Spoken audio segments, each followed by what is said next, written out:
Jangan lupa like, komen, dan subscribe channel YouTube TVRI Bengkulu dan nyalakan lonceng notifikasinya.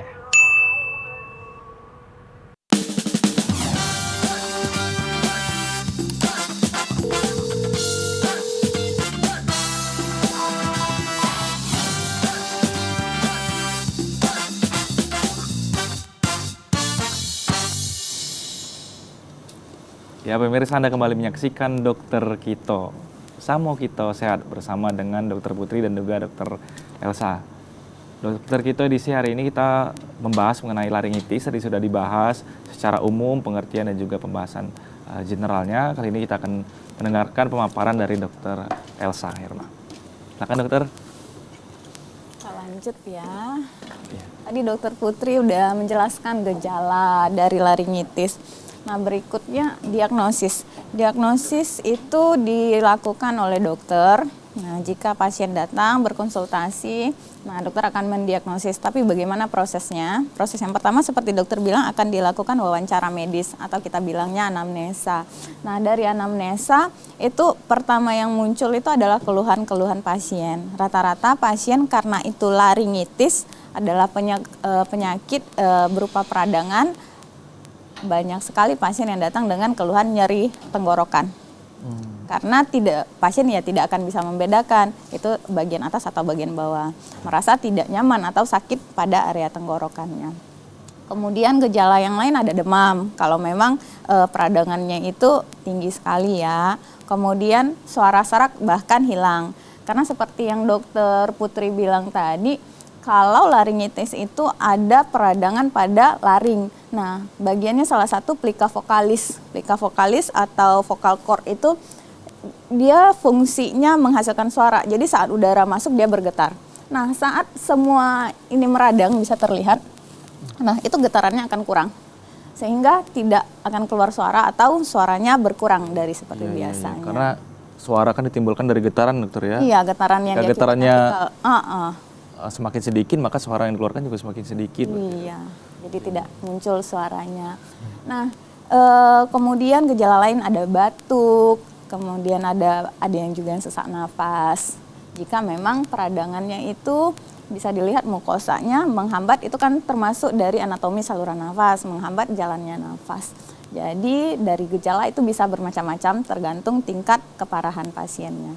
Kemudian pemeriksaan fisik yang dilakukan untuk menegakkan diagnosis. Pada pemeriksaan yang simpel sekali itu pemeriksaan saluran nafas atas, dilakukan penyenteran, dilihat pakai tang spatel. Nah, biasanya tidak akan sampai ke plika vokalisnya, hanya sampai ke orofaring. Nah, itu akan terlihat memerah atau bengkak. Kemudian ada pemeriksaan fisik lagi.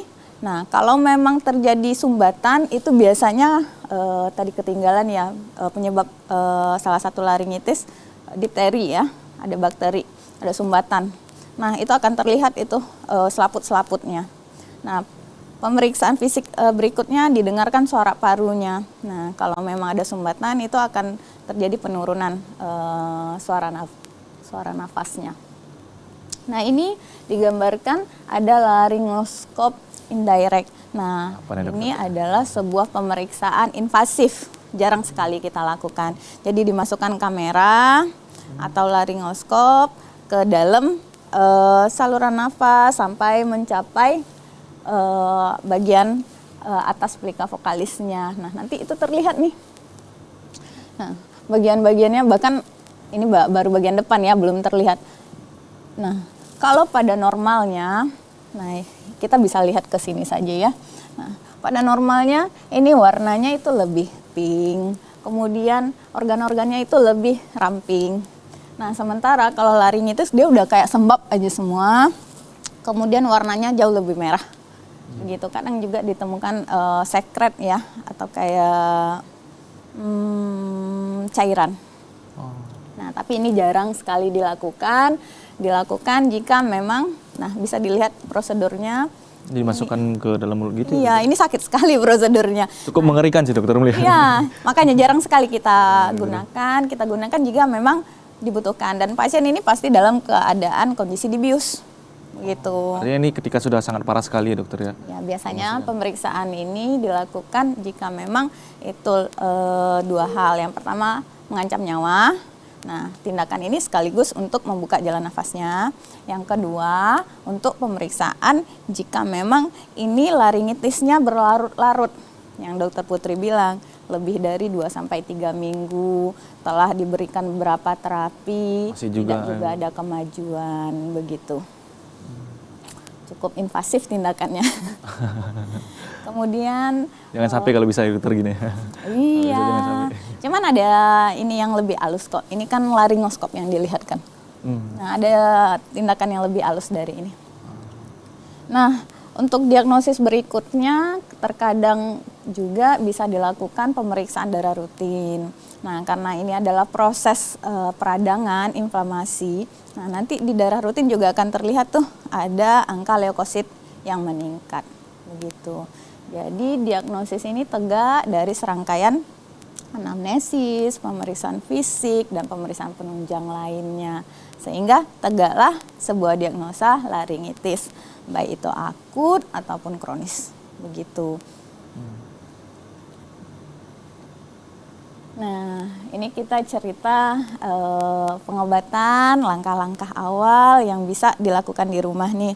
Nah, di rumah kita merasa nih sakit nih, menelan. Kemudian suaranya mulai serak tuh. Ada demam-demam, apa sih hal-hal langkah awal yang bisa kita lakukan di rumah? Nah, yang pertama ya pasti schedule kan nih kapan mau kontrol ke fasilitas kesehatan, apakah itu puskesmas, klinik, ataupun rumah sakit. Kemudian dengarkan nasihat dokternya. Terkadang laringitis itu ya nyeri ya. Nah, kadang dokter ngasihnya paracetamol. Nah, pasien merasa, aduh ini kok nggak mempan ya, masih sakit banget. Datang ke apotek, datang ke warung. Ngide sendiri ya dokter? Beli sendiri. Sementara tidak tahu nih overlap dengan obat apa atau dosisnya berapa. Nah, itu membahayakan untuk diri pasien sendiri. Iya, masih banyak sekali kita temui di tengah-tengah masyarakat kita ya dokter ya, apalagi tanya dengan saudara, disarankan ini, disarankan ini, disarankan ini, terus ngide beli sendiri ya dokter ya. Iya. Yang harus kita berikan edukasi terhadap masyarakat tentunya dokter. Iya, kadang sekali minum itu 3 anti nyeri malah. Biar hilang sekalian ya. Iya, memang ada beberapa. Dapat natrium diklofenak, dapat ibuprofen, dapat asam mefenamate, diminum 3-3-nya. Waduh. Kasihan sih pasiennya yang kasihan. Kemudian boleh gunakan penghangat atau uap hangat. Sekarang banyak ya humidifier ya. Itu fungsinya untuk melembabkan nih. Kalau memang kita di musim kemarau ya, sekarang ya udara kita agak kering. Bagi rumah yang punya banyak tanaman masih enak. Pertukaran oksigennya masih bagus. Tapi berapa pemukiman yang kurang tanaman hijaunya, itu udaranya kering, bagus sekali manfaat humidifier. Jadi dia melembabkan, udara yang kita hirup itu dilembabkan. Jadi mengurangi tuh peradangan pada saluran nafasnya, laring tadi. Kemudian banyak minum air putih, sup hangat, sup ayam dapat dikonsumsi. Ini sifatnya subjektif. Nah, walau seperti yang dokter Putri bilang tadi, kalau laring itu dia di bagian depan, kalau saluran nafas dia di bagian belakang. Nah, saat mengkonsumsi air hangat, itu tidak akan masuk ke laringnya, masuknya ke saluran cerna. Nah, air hangat itu memberikan sensasi nyaman. Jadi berasa dikompres tuh laringnya, tapi via belakang. Dia tidak secara langsung dokter ya? Secara tidak langsung. Nah, itu memberikan kenyamanan saja sama pasiennya. Kemudian, nah ini yang kita bilang tadi, laringitis itu ada banyak tingkatannya, mulai dari yang ringan, sedang, sampai berat. Nah, kapan sih kita ke dokternya? Kalau memang demamnya itu demam tinggi dan tidak bisa tertangani begitu. Nah, yang bahaya apa? Sulit bernafas. Karena seperti kita bilang tadi, laring itu posisinya di saluran nafas. Dia fungsinya untuk pertukaran udara masuk dan keluar. Ini cukup berbahaya ketika sudah sulit bernapas dokter ya. Iya. Tentu yang bikin juga penasaran pemirsa di rumah, dokter, kita akan bahas di segmen selanjutnya. Silakan dulu. Baik dokter. Ya pemirsa jangan kemana-mana, karena kita akan membahas lebih lanjut lagi berkenaan dengan laringitis. Bahaya kan kalau sampai tidak bisa bernapas ini dokter. Jangan kemana-mana, tetap di Dokter Kito, bersama kita sehat.